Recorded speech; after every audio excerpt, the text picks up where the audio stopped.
Hello friends, welcome back to my YouTube channel. अगर आप 10th में हैं या फिर 12th में हैं या फिर इस साल जाने वाले हैं या फिर आप 10th 12th पास कर चुके हैं अभी इसी 2024 में, तो ये वीडियो आपके लिए बहुत ही ज़्यादा इम्पोर्टेंट होने वाली है। जो भी ऐसे स्टूडेंट हैं जो अभी 9th से 10th में गए हैं या फिर 11th से 12th में गए हैं, उनके लिए वीडियो देखना बहुत ही ज़्यादा ज़रूरी है, क्योंकि इसके माध्यम से आपको ये पता चलने वाला है कि कैसे आप लोग, अगर आपका नंबर कम आता है 10th या 12th में, या फिर आप फेल हो जाते हैं या फिर एक या दो विषय में आप पूरक आते हैं, सप्लीमेंट्री आते हैं, तो आप लोगों को क्या करना होगा, कैसे आप लोग अच्छे नंबरों से पास हो सकेंगे। ठीक है, और आपके रिजल्ट में ऐसा कुछ भी लिख के नहीं आएगा कि आप दोबारा पेपर दे रहे हैं या फिर नहीं दे रहे हैं। ठीक है, तो पूरी जानकारी इस वीडियो में हम लोग देखने वाले हैं। मैं ये पहले ही वीडियो अपलोड कर चुका था, लेकिन अब अभी नया नोटिफिकेशन जारी किया गया है जो कि राजपत्रिका के माध्यम से, उसमें क्या क्या इन्फॉर्मेशन दी गई है, किन बच्चों की सुविधाएं दी जाएंगी, ये पूरी बातें हम लोग इस वीडियो में देखने वाले हैं। चलिए सबसे पहले देख लेते हैं पेपर का एक कटआउट। ठीक है, एक कटआउट है जो कि लिखा हुआ है इसमें, क्या देखिए 6 जून 2024 का ही ये पेपर है। इसमें देखिए क्या लिखा हुआ है, जुलाई में 10वीं और 12वीं की दूसरी मुख्य परीक्षा लेने की तैयारी। मैं आप लोग को पहले ही वीडियो बना के बता चुका था कि अब 10वीं और 12वीं का साल में 2 बार पेपर लिया जाएगा। ये ऐसा क्यों किया जा रहा है, ये पूरी जानकारी हम लोग देखेंगे। सबसे पहले इम्पॉर्टेंट जो बातें हैं वो हम लोग देख लेते हैं। यहाँ पे क्या है, ड्राफ्ट में दूसरी परीक्षा के मुख्य बिंदु, मतलब कि क्या क्या सुझाव दिए गए हैं। पहली परीक्षा में पंजीकृत विद्यार्थी दूसरी परीक्षा के लिए पात्र होंगे। पहली बात तो ये है, दूसरी परीक्षा के लिए आप फिर से आवेदन नहीं कर पाएंगे। दूसरी मुख्य परीक्षा के दौरान विषय में किसी तरह का परिवर्तन नहीं किया जाएगा। अगर आप पहली परीक्षा मैथ साइंस और मैथ्स फिजिक्स केमिस्ट्री से दे रहे हैं तो आप मैथ्स फिजिक्स केमिस्ट्री से ही दे पाएंगे। दूसरी परीक्षा में सम्मिलित होने के लिए विद्यार्थियों को पुनः आवेदन करना होगा। अगर आप पहले में आवेदन किए हैं तो दूसरे में आवेदन करना होगा। अगर पहले में आवेदन नहीं किए हैं तो दूसरे में भी आवेदन नहीं कर पाएंगे।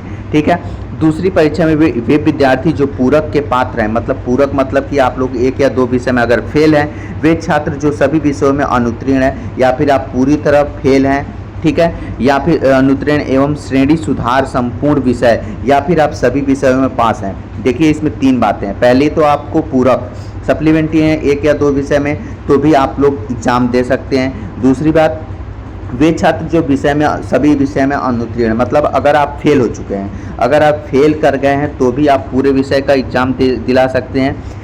अगर आपके नंबर कम आए हैं तो भी आप लोग एग्ज़ाम दिला सकते हैं। ठीक है, ये 3 चीज़ें इसमें सबसे इम्पॉर्टेंट बात रखी है। ठीक है, तो जो भी ऐसे स्टूडेंट हैं जो 10th या 12th में जाने वाले हैं या फिर अभी पेपर दिए थे और उनके हिसाब से अगर आपका रिजल्ट नहीं आया, आपके अकॉर्डिंग रिजल्ट नहीं आया, तो आप लोग फिर से एग्ज़ाम दिला सकते हैं। ठीक है, फिर उसके बाद यहाँ पे लिखा, पहली परीक्षा में उत्तीर्ण छात्र अंक सुधार एक विषय, 2 विषय या अधिक विषयों में परीक्षा देने आवेदन भर सकते हैं। दूसरी परीक्षा में वे विद्यार्थी शामिल हो सकते हैं जो पहली परीक्षा में आवेदन भरने के बाद अनुपस्थित रहे हों। अवसर परीक्षा की शेष योजना पूर्ववत रहेगी। मगर अगर आप लोग पहली परीक्षा नहीं दे पाए हैं और आवेदन कर चुके थे तो आप दूसरी परीक्षा दे पाएंगे।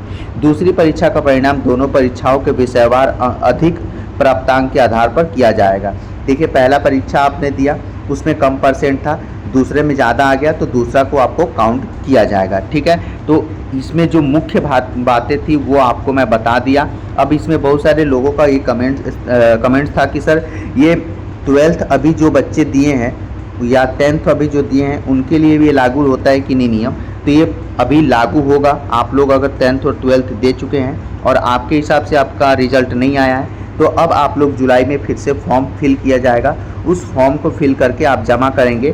फिर आप लोगों का इस बार थोड़ा सा देर हो गया एग्ज़ाम लेने में, लेकिन अगले बार से आपका जून जुलाई में ही एग्ज़ाम हो जाएगा, लगभग जून में आपका हो जाएगा। ठीक है, तो अब आप लोग को पूरक परीक्षा का टाइम नहीं दिया जाएगा, मतलब कि अगर आप लोग पूरक आए हैं तो अब उसके लिए अलग से परीक्षाएं नहीं होंगी। अब साल में 2 बार परीक्षाएं होंगी जिसमें आपको पास होना है, पहली परीक्षा में पास हो या दूसरी परीक्षा में पास हो।